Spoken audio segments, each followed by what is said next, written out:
Bom dia e bem-vindo a mais uma gravação.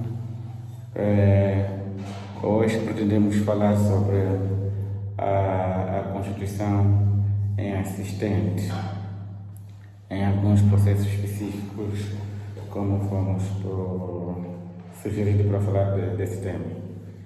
Votos que se encontrem a gozar de uma boa saúde. Não se esqueçam de se inscrever e compartilhar aos demais. O tema de hoje tem a ver com a Constituição em assistente nos processos de transgressão resultantes de acidente de viação. É o tema que foi proposto porque, de fato, alguns têm este entendimento de que nos processos de acidente de viação, então há lugar para a Constituição e assistente. Mas eu tenho um entendimento diferente. Partimos do pressuposto do artigo 431 do Código do Processo Penal. Tem a ver com julgamentos de processos sumaríssimos. Uma vez que os processos de acidente de viação, em que não há danos avultados, quer danos materiais ou mesmo ofensas corporais, apenas conhece-se a contravenção, que é o processo de transgressão regulado no artigo 441. Quando não há danos, quer patrimoniais ou danos imateriais, segue o processo de transgressão, que é apenas para verificar o respeito e ou não pelas regras do Código da Estrada, que na maioria das vezes culmina na aplicação de uma multa. Mas num sentido diferente, em que no processo de acidente há danos materiais ou imateriais e materiais, quando a pessoa sofre lesões,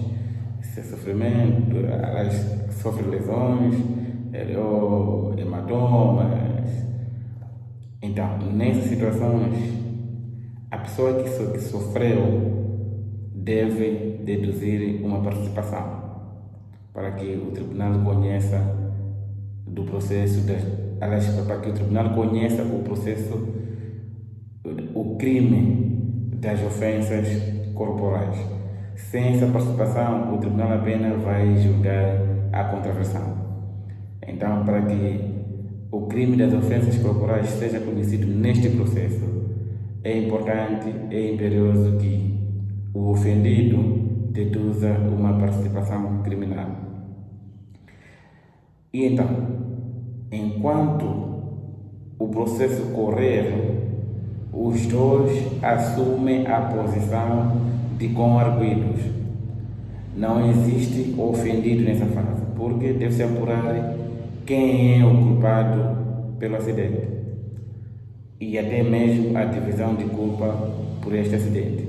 Então, uma vez que os dois estão a correr em pé de igualdade como coarguidos, no meu entender, não há espaço para a Constituição em assistente, porque a Constituição em assistente é regulada nos termos do artigo 76, 77 e seguinte do Código de Processo Penal, mas pressupõe-se de que uma das partes seja vítima daquele processo. Imaginemos, quando um peão atravessa mal a estrada e resulta no seu atropelamento, este peão também tem responsabilidades nos termos do artigo 104 do Código da Estrada. O peão que atravessou mal a estrada também é considerado como coarguido, exceto se perder a vida. Mas se não perder a vida e ter lesões corporais, ele vai ao processo ser julgado como também coarguido. E aí cabe ao tribunal, durante o julgamento, apurar quem de fato foi culpado pelo acidente ou os dois são culpados. Então, querendo deduzir um pedido civil, não tem problema, pode, mas não se pode constituir sem assistente, porque os dois são coarguidos. Até que se prove no julgamento da contravenção de quem é culpado pelo acidente. Então, e por isso eu percebo que nesses tipos de processos de acidente de viação não há lugar à questão de assistente por parte da vítima, porque também essa vítima corre neste processo como com arguido, e por isso que às vezes em certos processos a culpa até é dividida com o peão, com o ciclista, talvez o mototaxista, apesar de ter sofrido, mas acaba concorrendo talvez em 10 ou 15% de culpa no processo. E só após isto é que pode pedir a sua indenização em função do grau das lesões que sofreu. Então, por exemplo, se no processo a culpa for dividida 50% para o peão ou para o motociclista ou taxista e 50% para o condutor do veículo, como que fica a questão da indenização?